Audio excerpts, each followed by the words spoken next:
Belgium, because I just feel, for me, a lot of people have great benefits from yoga, but yoga also has become a little bit of a spiritual salad bar.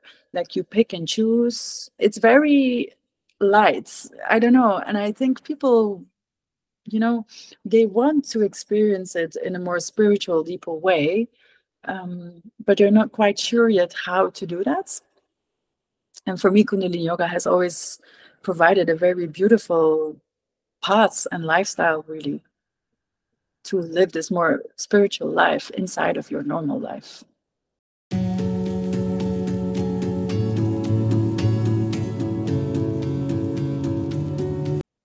Good day, good day, good day, good morning, good evening, good afternoon, good night, wherever you are. Thank you for joining in and listening to this beautiful podcast, the Kundalini Awakening podcast. And I have another beautiful episode prepared for you with Lauren. I met her on the training of Guru Gyan for the teachers training. But she has one heck of a history in the Kundalini, and we got along. We had a chat, and she has quite a mission in Belgium right now. And I just love to get her on this podcast. So today, with you, Lauren GrusenMeyer. Hi, Lauren. What is your spiritual name again? It's Akal Sampreet. Yes. And welcome to the podcast. Thank you. Glad to be here. Yeah, and Akal Sampreet, what does it mean? It means bringer of undying love and happiness. And I think the spiritual meaning for it is really to let myself be filled up completely by love and happiness until, yeah, until undying, you could say. Like, I think it's a very beautiful name. Yeah. Let's start with that, huh? Can you recollect before we do that, what's your favorite drink after sadhana? Okay. Well, I think it's funny you started with the spiritual name, because the spiritual name for me did not come easy. Okay. I got it during teacher training. I got it through Narinjan Kaur. Mm-hmm. And at first, I just could not really connect with it at all, actually. I only could connect with Akal. But Sampreet, for me, to be honest, I felt like, is that it? Is that the only thing I have to do? Like, be happy and be full of love? Like, is that it, really? So I had quite an acceptance, yeah, I worked on it for quite a while. And actually, it was Guru Gyan who brought me on the path of understanding it more deeply. Mm. We worked with Sri Guru Granth Sahib, and he chose a few pauris for me, or I don't know if you call those pauris actually, but like pieces from the Sri Guru Granth Sahib. And it talked about to be fully immersed in love, like a bee continuously drinks from a flower the honey, to be completely absorbed by love. And I remember that verse from the Sri Guru Granth Sahib, and I realized I don't live that way. And yet I think it's such an easy thing to live that way. And so it's really my ego mind not wanting to accept this part of my name. And for me, that was a big teaching, because I realized it's so simple, but it's at the same time, living in this world's really not easy. And Yeah. I live that way. So for me, it's a continuous reminder, really. Yeah. And also in that name, you said the bringer. It's not just living it, right? But you also bring it, right? Well, yeah, I feel it is my mission to also bring it. It doesn't really say in the name. It's actually to be completely fulfilled until limitless Overflowing. filled with joy and love. And at the same time, bringing that out, I feel that's like, you become the lighthouse of happiness and joy, you know? So I do feel that's part of what I'm here to do, you know? Yeah. Well, you I also, definitely radiated on your socials when I see it. well, I also have the positive mind, the three in my numerology. And I think it beautifully connects with that, because it is, I am, I am gifted with that. Yeah, So we find you quite on your path, uh, spiritual path, I assume, right? absolutely. Yeah. Yeah, absolutely. Okay, before we dive into that, let's rewind a bit before.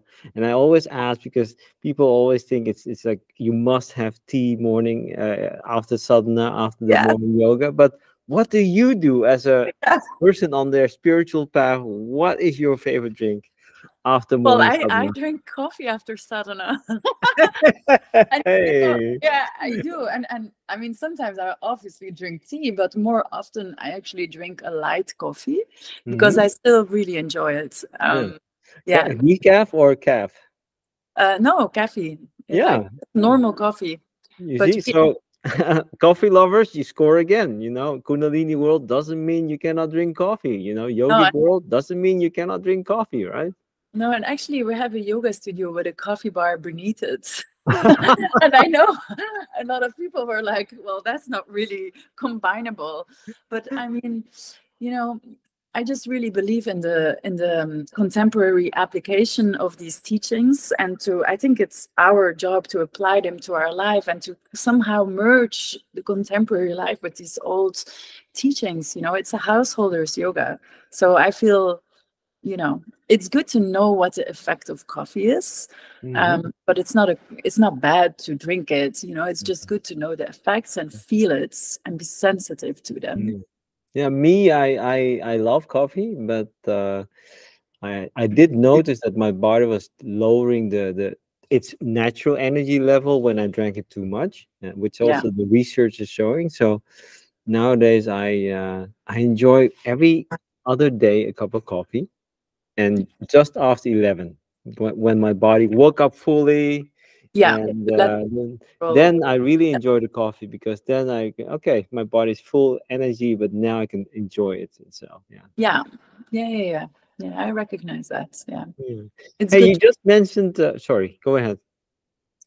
No, no, no. I think it's good to also, from the Ayurvedic perspective, to light up the Agni first to get that going strongly. So you already do that with the morning practice, but then also with what you eat, so that you eat lightly, so that the fire, your digestive fire, but also your Kundalini fire can really, like, yeah, be strong and be burning.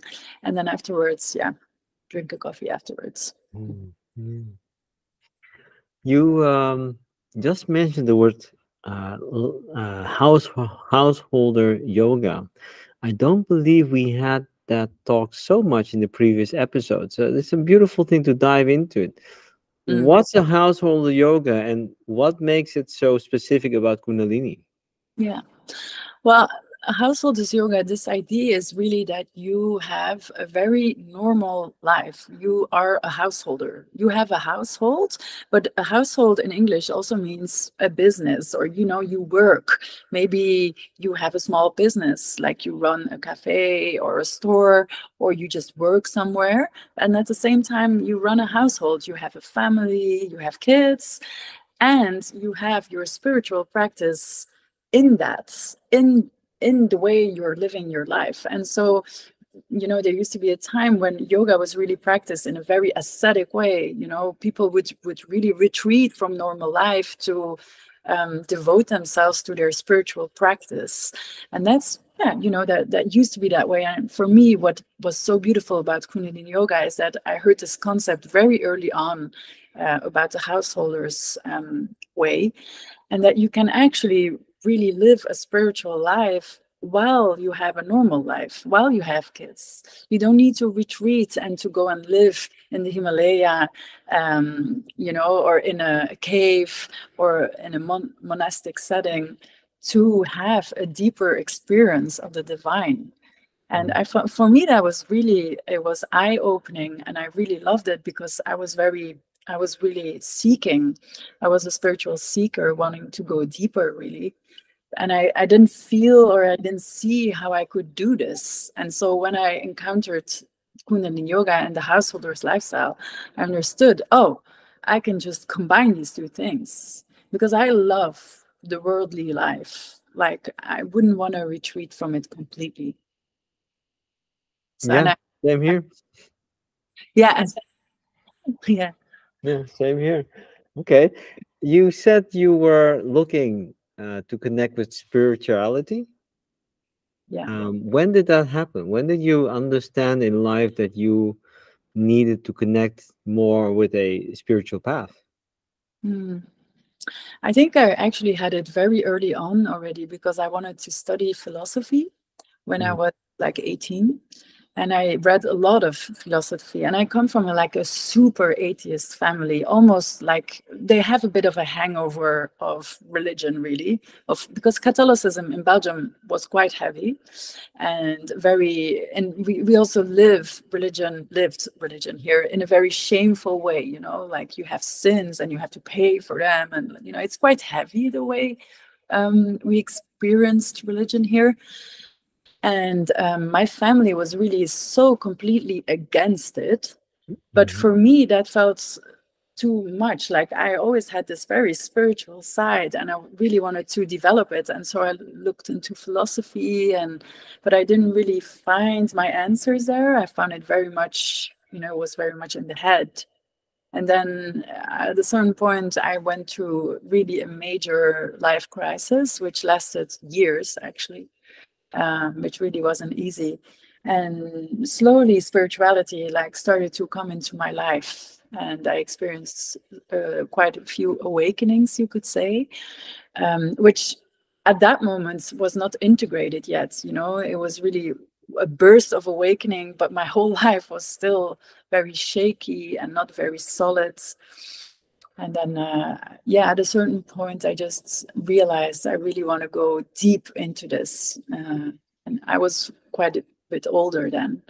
And then, yeah, then I looked for it, and what you're looking for looks for you. So then, quite quickly, it came up on my path to go really deep into this. Yeah, You said you have been awakened a few times. Our title is called a Kundalini Awakening yeah. because it does attract a lot of people, right? Unsure, heard about it, sounds cool, dangerous. How was the awakening process for you? And can you tell what you used or what was the context for it to happen? Yeah. Well, for me, I didn't have like a spontaneous Kundalini awakening. I just really was in a huge mental health crisis. Hmm. Like I was in constant pain. I had a lot of like stomach pain, Darmprobleme, like intestines. Yeah. It didn't stop. Like I was like 22 and it just would never stop. And I had a lot of anxiety attacks also, but like really heavy ones. I was very anxious. I was continuously in my head. I could not stop thinking. My whole body was in a fight flight, I think for 3 years nonstop. So it was a very deep crisis for moments. And I actually lived in the Netherlands back then. And I remember I was walking in Amsterdam at the A, the big water. Yeah. Um, and I just could see the clouds, and there was this huge cloud with like beautiful sunlight coming down over the city, and it was so beautiful. And I had chills over my whole body. And then I realized there there is a road out of this. Like I cannot see it now, and I don't know how to get there, but it is there. If I can see this, I know it's there.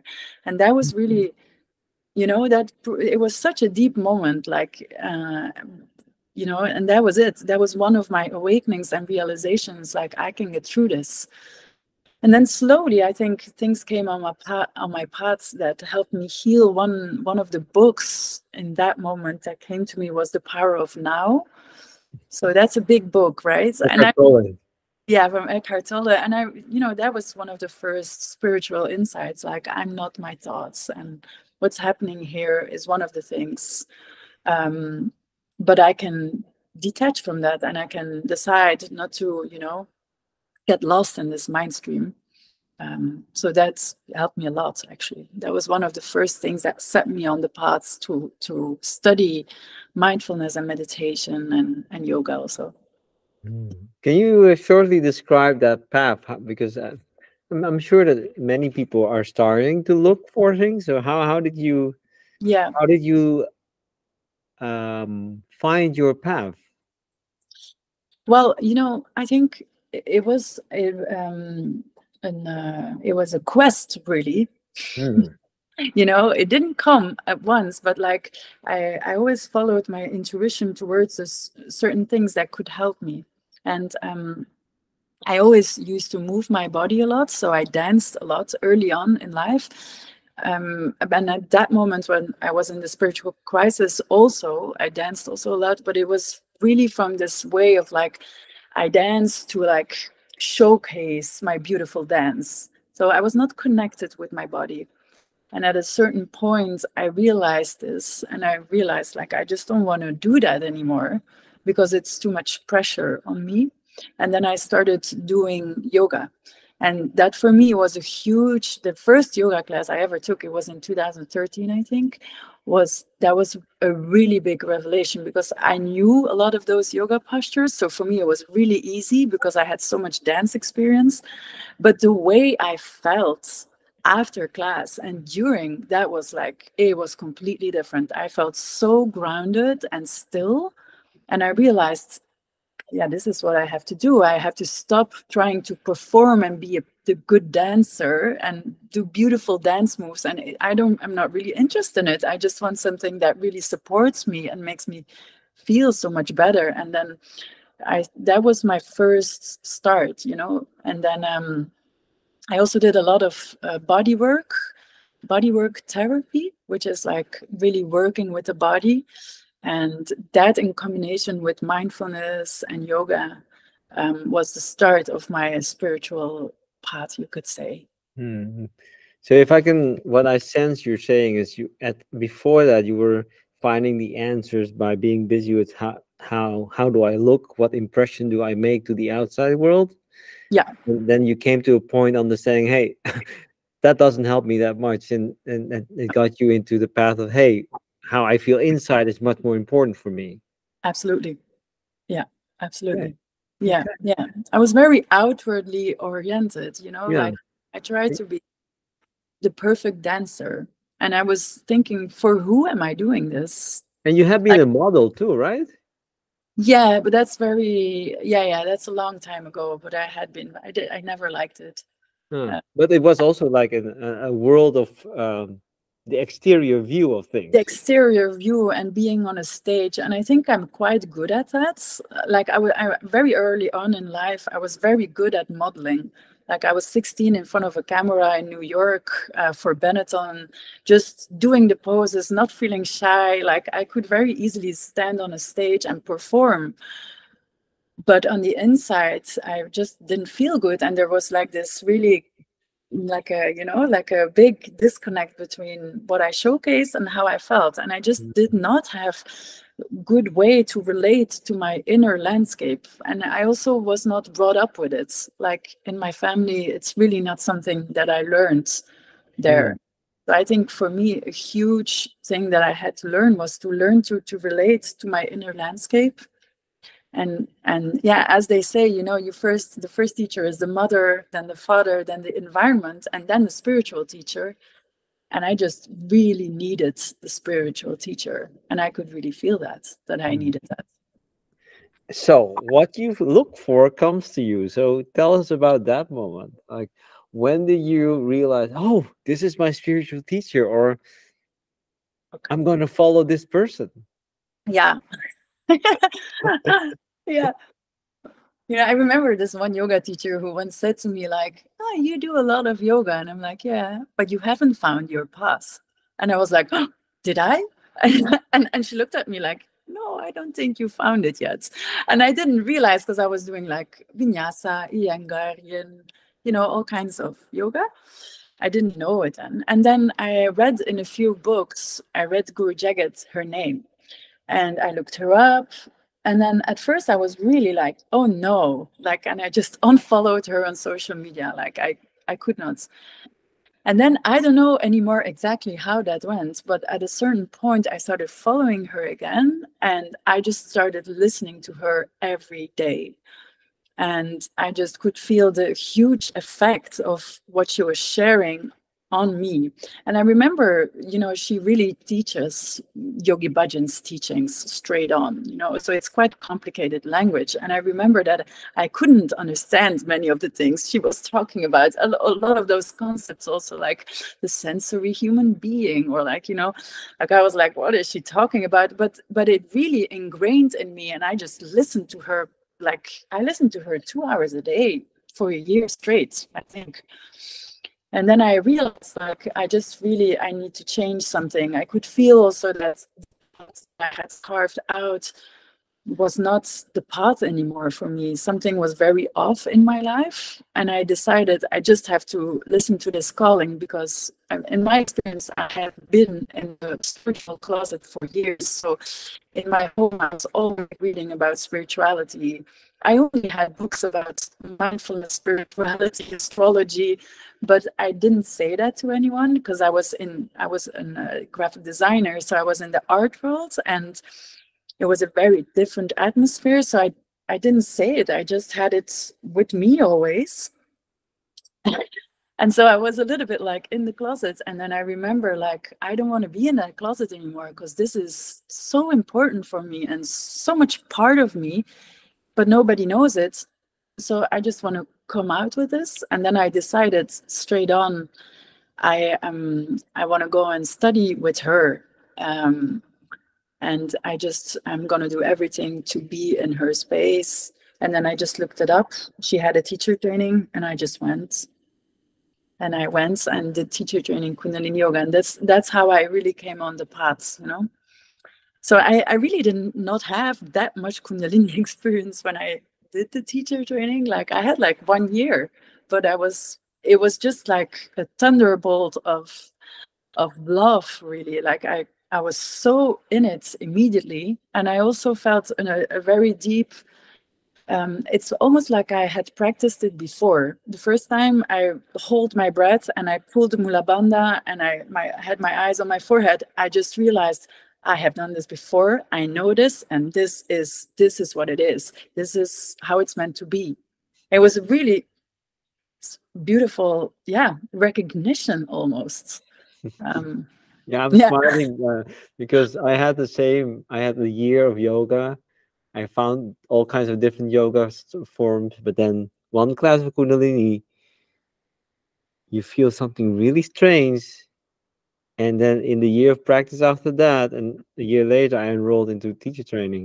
And oh yeah, also yeah. Yeah. And for me, it was the cat cow. I was going crazy. I think I was doing, I don't know. Yeah. Maybe 3/4 of a cat cow in a second. My teacher was saying, "Oh my gosh, you've done that before." I said, "I think so. Something just overtook. Something just experience, So yeah, I completely relate to that. Before we go in, which is of course interesting about the Kundalini journey, you said the spiritual closet. How do you know you're in a spiritual closet? How does that feel like? Because I believe many people go through this right now because the spirit is quite out of the world. So can you describe that time of that maybe the sensations or Yeah. Well, I felt a very deep recognition when I read those spiritual books, or I also always bought Happiness magazine, and I always I always went to the esoteric part of the library. And I felt a very deep recognition in those books. And a part of me also sometimes didn't believe what I read, but I kept on reading. So something in me said, this is for you. This is so interesting. There's a whole different way of living. Look at these people who are living in this way. It's, and it intrigued me so much. But around me, I saw the opposites. So that was very confusing. Like, I didn't know where those people lived. Like, now I know. But then, I was the only one really interested in that. I didn't have a community or a Sangat. So, and also my family and friends, for instance, they often used to mock spirituality. Like, oh, you're going to talk about chakras, like they used to laugh about these things. So I also felt a shame in doing these things or in being interested in that. I think that's a very big part of it, especially for me. And also in Belgium, I feel spirituality is often laughed with, really. And I remember I was in a relationship and he was not really interested in these things. And I used to read these books. And then I would always I would kaftan, how do you say that? I would put a cover on them so that you couldn't see it, you know? And of course, he always noticed straight away. He was like, oh, you put a cover on the book. What are you reading? So it was so silly until I understood. I'm so ashamed of this. Why is that? Because I read it the whole time. And then I realized I'm afraid of the judgment, really, of being judged for this. So then, of course, I stopped. But then, of course, some people do judge this, you know. So I think part of the coming out was also accepting that for me, this is really valuable and it really helps me. And if somebody doesn't understand that, it's fine, you know. But I don't think our world is very attuned to it. And there's very few people living an authentic spiritual life, you know. And the spirit, as you say, is a little bit out of our world, really, you know. It's yeah. Yeah, thanks. I guess, what did you get from that phase where you, because I relate to it very, very much. I mean, I come from the IT industry, just to talk Oh, about yeah. it. Well, yeah. But what did you It's gain in a from lot it? of industries. Coming out of the closet, coming from shame to full acceptance. Look, I am reading these books. I am. What did it bring you? Well, what did it bring me? I think it was kind of like an acceptance process of myself, really. But I could not say it is easy. You know, I think when I started really coming out with those things, and like, for instance, I was teaching in art school. I remember some of those teachers telling me like, I'm okay, you're doing that, but as long as you never bring it in here. And I remember like, whoa, like, you know, you're my colleague, same age as me. You're like, why are you saying something like that to me? Like, if I'm interested in that. So it was also like, yeah, you know, you also have to be prepared for that, that not all people will be accepting of that. But I think I learned earlier on that it was really important for my own well-being that I would accept myself completely, you know. And if I could not accept myself, that would just be mirrored outside, projected in the outer world. So it was my job to accept myself.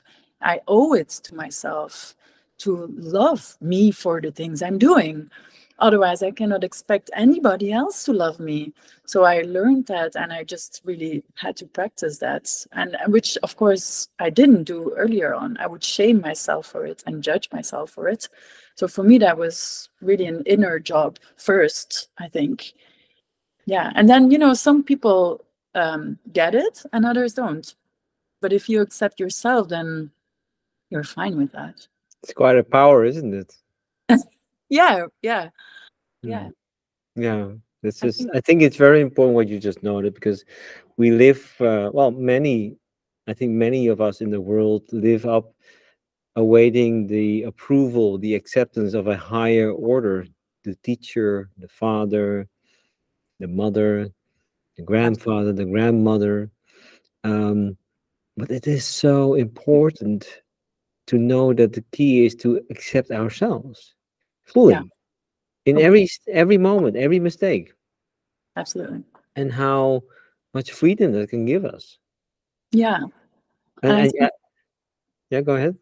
no, that's one of the things that's very deeply ingrained in Kundalini Yoga. That's one of the things Yogi Bhajan said over and over again. You do you. You become you. You become the full you, the you that you already are in your at soul level.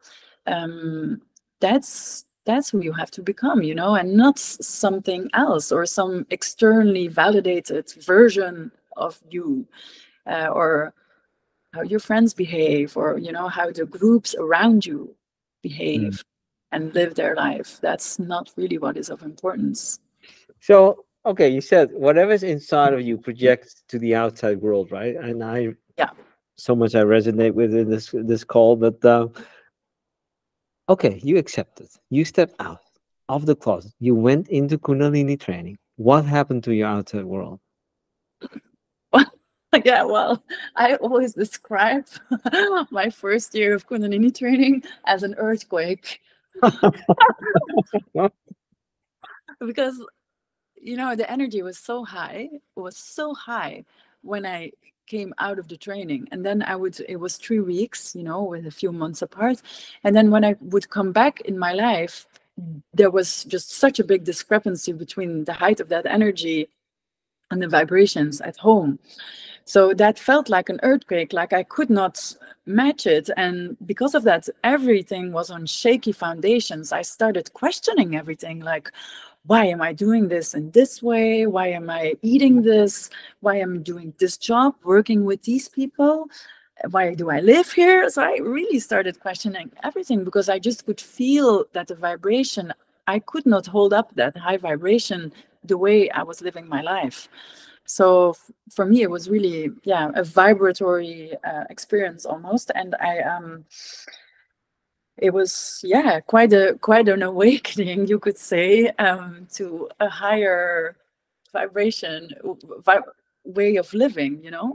So, and everything kind of like changed along with me during that teacher training. So it wasn't really an easy process, I must say, but very beautiful at the same time. Like what I had received during that training, and I went again and again the years after, was so profound.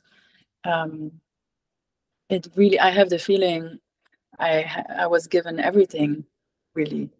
So I felt so blessed, and yeah, it was really big for me. Yeah. I have a hard time to describe it in words because it was really profound, I feel. It awakens a part of me which I didn't know existed, which I had never come into contact with, like this divine part, this. And I realized that's always what I had been yearning for, like, because I had a lot of uh, like longings to go and live in a monastic setting or to retreat from life, like I really and I could not experience that nowhere.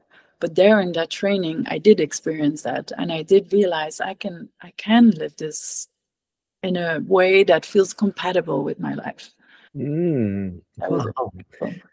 The word divine comes to your story. Yeah. That divine part within me. I know it's difficult, but can you try to describe what that means to be connected to your divine self, that divine part of yourself? Mm. Yeah, it's an experience, I feel, and we all have that divine nature within us. We can all connect with it, but if we're not attuned to it, or if we don't come into these spaces where we can access that, we're we don't really know how to access it. And for me, what I experienced during that training was of a very divine nature. I just had a lot of visions, a lot of angels and guides coming to me, and just like very high spiritual energy. And I finally understood what they were talking about, what I always had read about, but like, I didn't have an experience of it. I just knew that some people had those experiences. And at first, of course, I doubted some of those experiences. I was like, yeah, I don't know, my rational mind was still like questioning it. But then a lot of things happened that were no coincidence. Like I remember during training, I got pregnant during the second time, and I uh, I was during a meditation. I was blessed by two angels and cut open and filled with gold, and they told me, "You're gonna be a mother." And I remember like, oh, that was a beautiful vision. Oh yeah, that was beautiful. But I wouldn't normally I would treat these visions like, yeah, it's a vision, blah blah. I just let it go. And then I came home and I was pregnant. And then I was like, wow, oh, that was like true. And so these kind of things, when life proves you. that happens, and then that gave me an experience of my divine nature. Mm. And I think, a realization of, oh, I can connect to these higher chakras, I can open them, and I can make that connection. And, I can actually experience that myself. I don't need an astrologer or somebody else to reach that for me. I can do it while I'm meditating in my own way. Mm. Yeah. Isn't that beautiful about the Kundalini Yoga, that you're taught that you can open that connection yourself? Yeah, precisely. Absolutely. Yeah. And that you have your own connection to the divine, and that we have a technology to access that. So you can have that experience Mm. yourself without, exactly as you say, somebody else giving that experience to you, or, like in a church, opening up the divine to you. No, you can experience it yourself firsthand. Thank you. Wow. Mm. Is it dangerous, this path?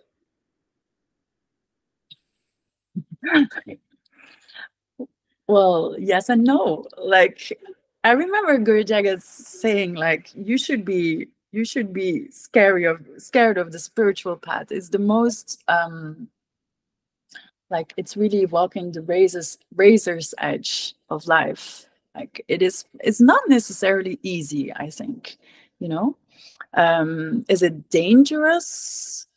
No, I don't. For me, it's not dangerous. It brings you very close to yourself, but it will show what in your life is not working. It works like a magnifying glass on everything that you do. And if something is not in alignment with your soul, you will just not be able to ignore it anymore. And that's confronting. Like, that's quite a challenge, you could say. And that, in that sense, then it becomes a little bit dangerous. But I feel that's just what needs to happen. That's the divine order of things. So you could ignore that for the whole of your life, but you would also feel it the whole of your life, that those things are not right, in a way, that it's not meant. And that, I think, is very beautiful. So for me, it's not dangerous. Probably people describe it dangerous as in dangerous for the ego's existence, maybe, huh? I mean, a lot of these Yeah, things that don't work for us, they are constructed by our mindset. Our mind has constructed the things that protect us, but doesn't necessarily enrich our lives, right? absolutely. Mm. Absolutely. Yeah, and that's what you start seeing very obviously. Like, I'm doing this. Yeah, like, I had a big career. Like, why was I doing it? Yeah, for external validation, because I needed to feel important in a way, you Mm. know, because I wanted certain people to look up to me. That's an ego thing. And then when that is not really part of your soul's path, that just becomes clear, like, that's not what it's about. You need to let that go. Yeah, that's kind of dangerous. That's a dangerous thing. Yeah. I do feel if it would be up to, like, politicians or corporations, they probably would say that's dangerous, because Yeah. there's nothing more dangerous than a free mind, that Yeah. somebody that you cannot sell things to. Like, somebody that believes so strongly in themselves, they walk their own paths. Like, they Mm. cannot hold certain agendas or Mm. products, because they Mm. feel, do I really need this? No. Okay. So in that sense, it's dangerous. Yeah. Yeah. Great. Okay, so on the path of danger, letting go of the things that do not serve your divine part. I heard you've got a whole studio, you got a festival going on. Tell us about your life now. Yeah. Yeah. So, yeah, early on in my path, I just continuously heard this name, household practice, like, always in meditation popping up, and I didn't know what to do with it, really.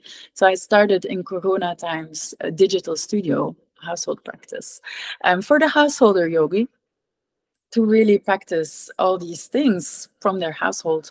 And then, at a certain point, I really wanted a physical location, since in Belgium we don't really have a lot of Kundalini studios. So when I started teaching, for instance, I really had to build up a lot of things. Like, people were not they didn't know Kundalini Yoga, so they were like, "What is this?" You know, they wouldn't come. Also, like, you had very little. Like, I could never nowhere do Aquarian Sadhana, for instance.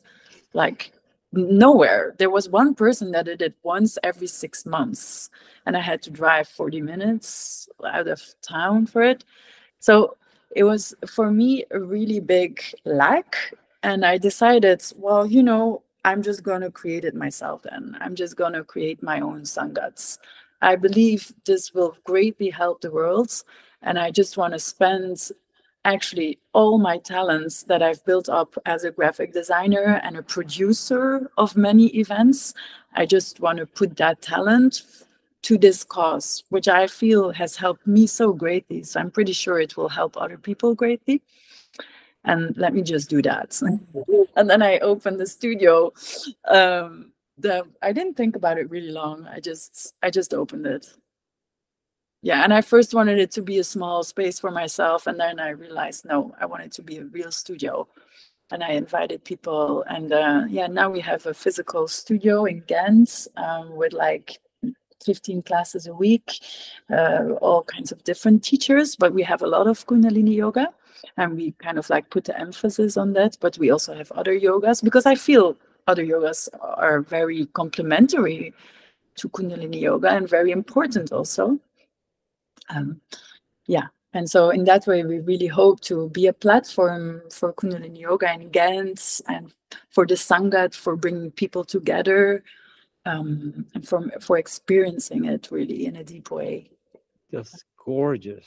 I'm still planning to visit Ghent. Definitely, I'll be there. Yeah. For whoever is traveling and visiting the beer-loving city called Ghent in Belgium, you have to Yeah. stop by Lauren, because you don't want to miss out. We'll put the link in the description for sure. Yeah.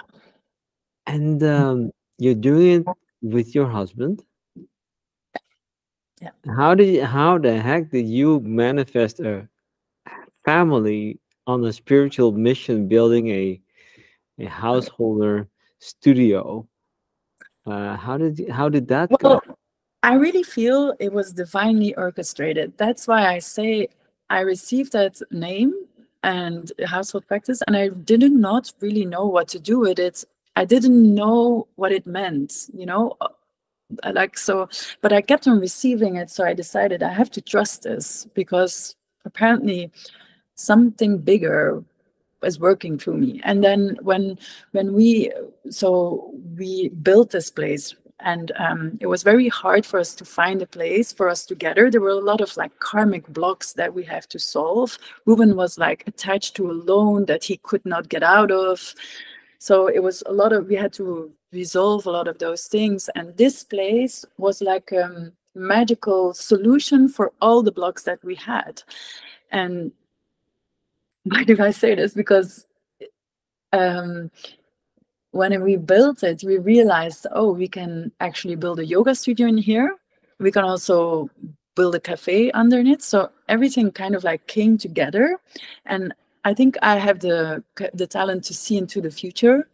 So I could see, oh, this is going to become a studio and a Sangat, and this is bigger than me. Something wants to be birthed here on this location, and we have that opportunity, so we have to follow it. And I could see very early on, he will cook. And at a certain point, I shared my vision of the name, just the name, in a community of women, the Aquarian Women Leadership Society of Guru Jagat.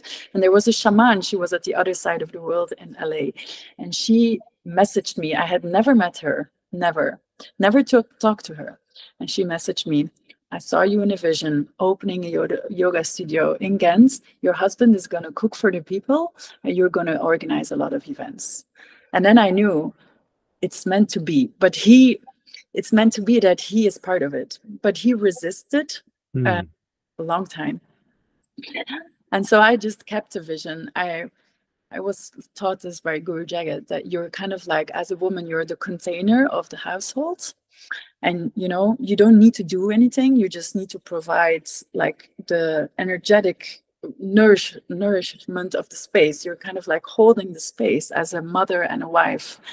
And I just decided I'm just going to keep this energy high up. I'm going to keep the vision up, but I'm not going to say anything about it. I'm not going to try to convince him. And at a certain point, he just realized, he was like, I have to cook. And I was like, yeah, you have to cook. And it was like 6 months before we were open. He was like, I want a kitchen. I'm like, fine, let's get a kitchen. And then he was like, we need to call it household practice. I'm like, yes. And then it's all like clicked together, like, right, that's what we're meant to do. We're meant to live here as a family and be a place of Sangat for the people that will come. Gorgeous. We are the households that will provide for this, and he also understood it. And because I told him, like, you think we need another name? He was like, no, that is the name. I'm like, okay. So yeah, that's how it kind of like, oh, you know, yeah, I think I really followed all of the messages that I got. What a trust you have in those messages. Yeah, well, not always, but they kept on coming back. And I think if you do the yoga, you know, and you keep on meditating, the messages that the things that you're meant to become, they come back again and again and again and again. And it's your job to trust those impulses. And Guru Jagat always used to say, if you can envision it, if you can feel it, it's meant for you to achieve it. Otherwise, you wouldn't see it. It wouldn't come to you again and again. And so, yeah. Yeah, I've got the same problem. Yeah. Well, it's not a problem. No, I'm kidding. But sometimes for some people with a big vision, it can be a problem because your ego might not say like this is for you. It might hold on to something else, right? I think many people have visions that they see, but it's very scary just to trust in what you see and trust that that's meant for you. And so that's my joke towards it. But yeah, wow, how inspiring. And then in the household practice, you had a festival last summer. How was it? Yeah, it's the second edition of this festival. And I remember it's actually like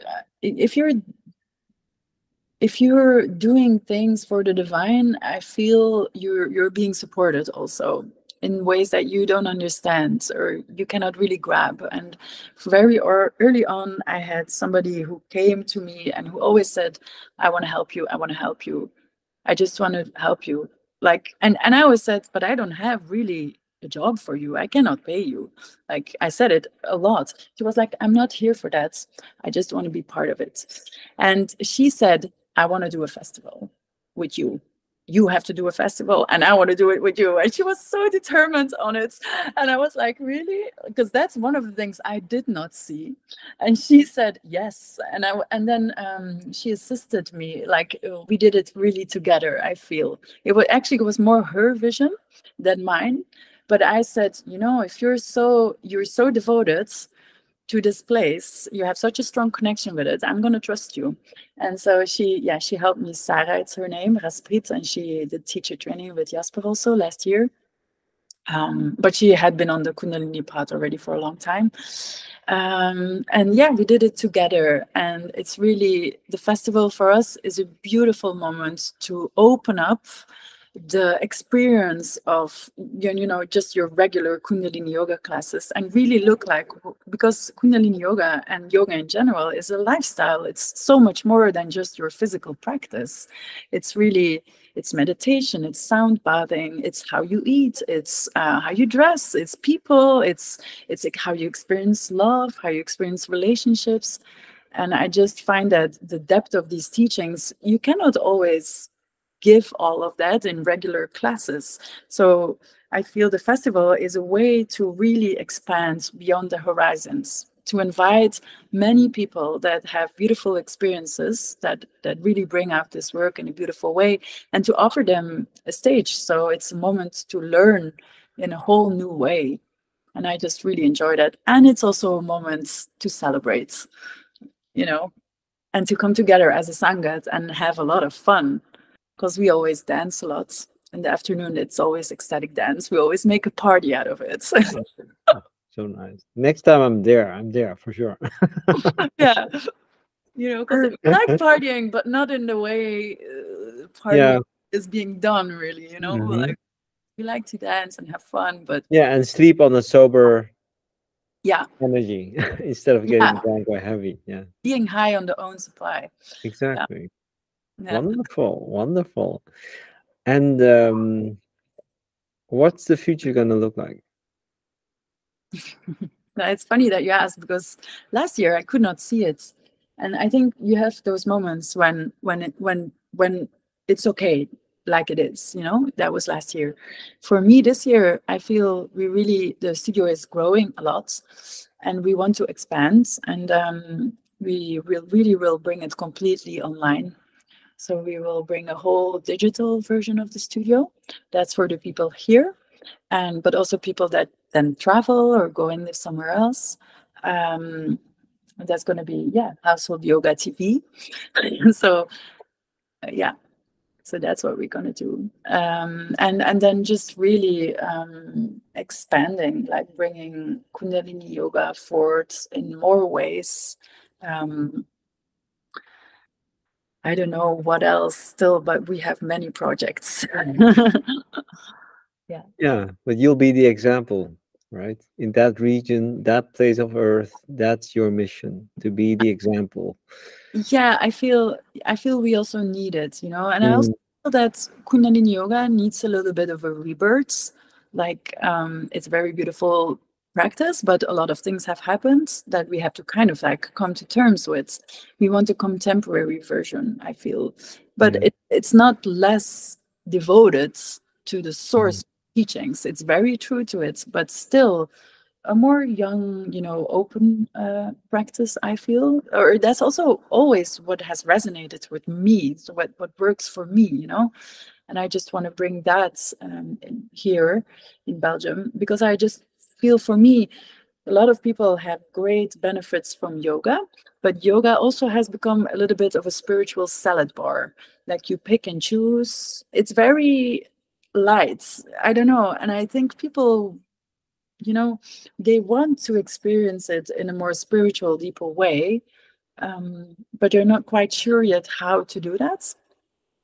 And for me, Kundalini Yoga has always provided a very beautiful path and lifestyle, really, to live this more spiritual life inside of your normal life. And I feel we kind of like miss that in the bigger yoga worlds. Yoga mm. has become too detached. It has become too much focus on the asana, on Yeah. how the The completion, exterior, how it looks like. the perfection of the posture. Yeah. It's not what it's about. No. And I'm sure we're gonna find out with if you're ever in Belgium again, please go. You will not regret if you're looking for spirituality. Um, I want to round off with a question to you. If you're in a crisis and you're looking for spirituality, what would you advise? Find a teacher, and when you find a teacher, when you're looking for a teacher, find somebody that you really, really connect with. Don't take someone just to have a spiritual teacher. Find that connection through the hearts, somebody that really touches you. So be truthful in that, because there is many people, but only a few people that have that portal to your hearts and your soul. And you are the one who can feel that. You're the only one, So be true to what your heart says, I feel, when finding that person, and then study deeply and go deeply. Go deep, not wide. We have the tendency to do like, I'm going to do a Reiki training and then a shaman training and then Kundalini, and it's all over the place. But like, just by experience, like, going deep into one spiritual modality, you can get everything, but not when you go wide. So just go deep, and that will give you everything. Yeah. Hmm. And then, also Sangat. But I think that will come with a spiritual teacher. Try to surround you with people who are on the same paths and who you can just like relate to, you know, who have been through these things, so that you don't feel so alone, you know. And isn't that great that we have such a beautiful Sangat? I mean, Sangat means community for those who don't know. It's the Absolutely. spiritual community. And I'm just loving the fact that I have this pleasure to meet such beautiful people as you in our Sangat and get them get their voice and their story, their experience and their inspiration out into the world, because it is so important to have that place of people that will not judge you for the challenges you face in life. They actually will be even more ready for you when you have challenges in life. And with that, I want to thank you for your beautiful advice, Yeah. Lauren, Akal Sampreet. And let's keep in contact, because I'm loving your future, your bubble, your experience, your inspiration, your example in Belgium. So see you the next time, and thank you for being here. Yeah, and thank you for organizing this, and for also, like, you know, putting a fire on the Sangat of the Kundalini Yoga Club. I think there is a Sangat, but it's so beautiful to see it coming more alive. I think we need that, and it's also very beautiful, you know, to live that. So thank you for that. Yeah, And I'm my very grateful pleasure. Yeah, to the Kundalini Yoga Club. I'm very grateful that Jasper and Gurgian is doing this great work. Um, and we are all starting to do this work more together. That I think yeah, that's a beautiful thing about it. We are all rising as a community. yeah, exactly. Yeah, Yeah, yeah, so beautiful. Thank you so much for this thank call. you.